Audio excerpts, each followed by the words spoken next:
So it's looking like the Aaron Glenn sweepstakes are down to the New York Jets and the New Orleans Saints. There really is no third other team in this race, according to multiple reports.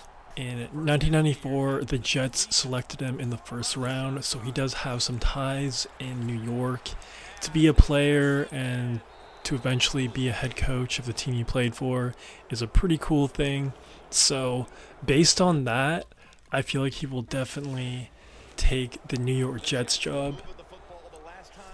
We already saw that once this past offseason with Mike Vrabel. A lot of people are kind of mixed on this news because the Jets are about to hire yet again another defensive-minded coach. Even Aaron Glenn had a quote about that narrative as well, saying that he will spend as much time with the offense as he does with the defense.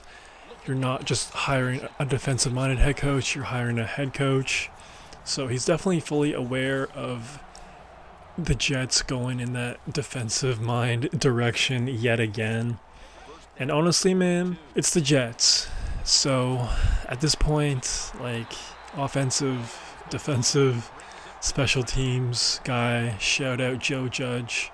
Who really cares? Like, unless they hire a guy that's going to come in here and change the culture, it really doesn't matter what the dude's background is. It really doesn't. Is Aaron Glenn a culture setter? Is he a culture resetter? We don't know yet. We know he obviously comes from Dan Campbell, and he obviously is a huge culture head coach. Completely changed, resurrected, saved that franchise in the Lions. So maybe Aaron Glenn learned a few things from Dan Campbell from that perspective. You never know. So if you're a Jets fan that's kind of pessimistic about this news and just all doom and gloom, I get it. But at the same time, Aaron Glenn seems like a pretty capable guy. He seems like a pretty intelligent guy.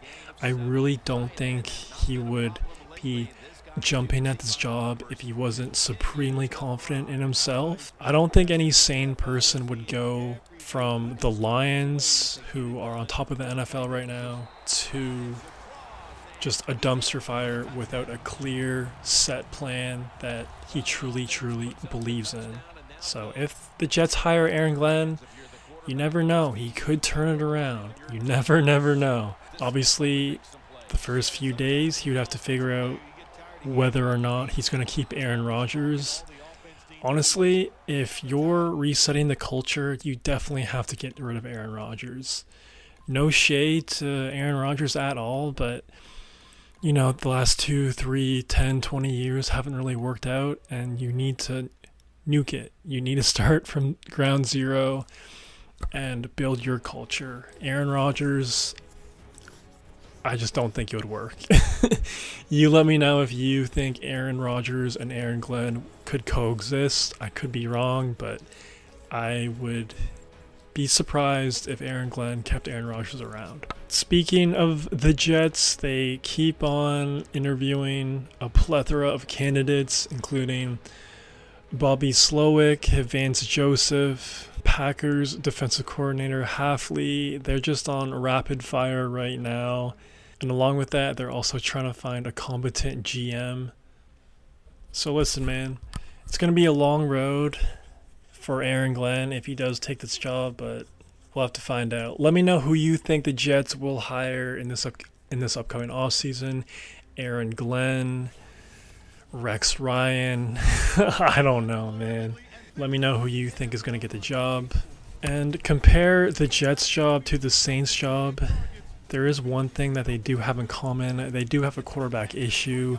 We don't really know if Derek Carr is going to be back for the 2025 season. There are talks of him just getting released, which in my opinion is not a bad idea at all. I feel like many New Orleans fans definitely want to see Derek Carr gone.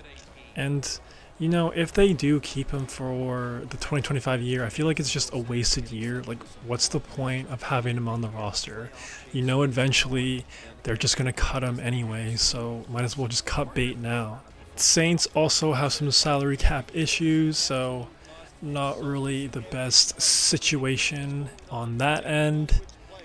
And you know what, man? One of my favorite players, Chris Olave, been dealing with a lot of concussions since entering the NFL. Really hoping he has a bounce back season in 2025. I know before he suffered his last concussion, he was thinking of wearing the guarding cap. I really hope he decides to wear the guarding cap if he comes back. Will the guarding cap do anything? I'm not sure.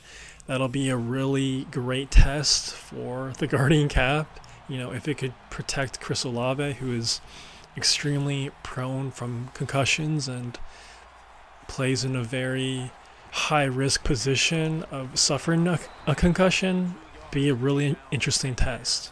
But besides Carr and Olave, I feel like the roster is bound to do a rebuild very, very soon. Even though the owner came out in the middle of the season and said that there would not be a rebuild anytime soon, I'm sure he'll switch his stance at some point because the roster is aging and it's just not that talented. But then again, it's in the NFC South, so not the most competitive division in the NFL. But I'm curious, if you were Aaron Glenn, which job would you rather take, the Jets job or the Saints job? In my opinion, it's definitely a toss-up, definitely a lot of similarities, but the fact that he has ties with the Jets essentially means his heart and his soul is there. So sometimes in life, man, it's never the wrong move to follow your heart and soul. So I would be pretty shocked if Aaron Glenn wasn't named the head coach of the New York Jets in the next month or so.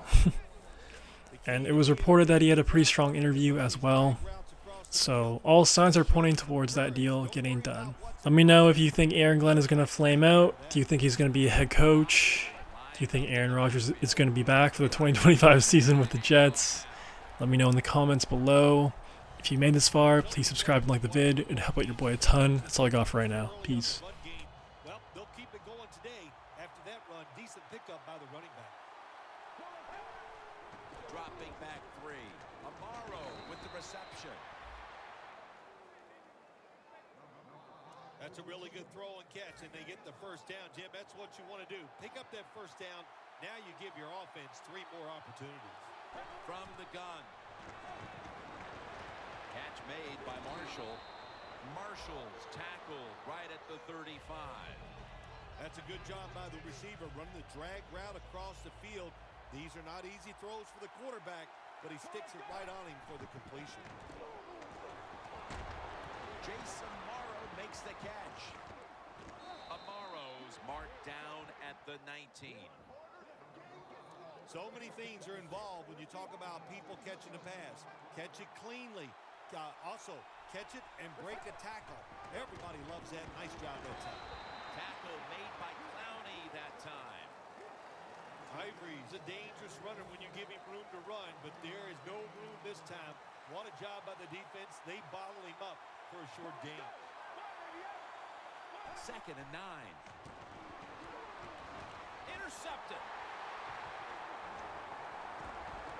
Running room.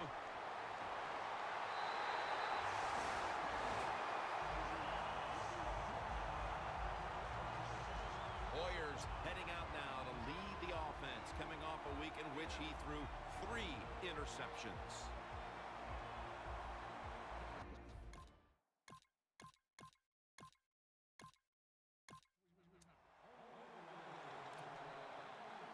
The Jets offense back on the field, trying to make up for that costly mistake. The last time they had the ball, the turnover they committed immediately turned into points against them.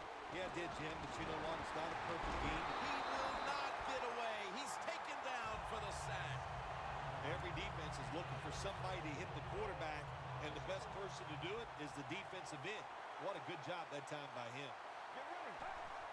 Quick drop back. And the flag is down. The tackle's made, and the first down is picked up. Holding offense. The defense accepts the penalty. Still second down. A long field ahead of them at the 10.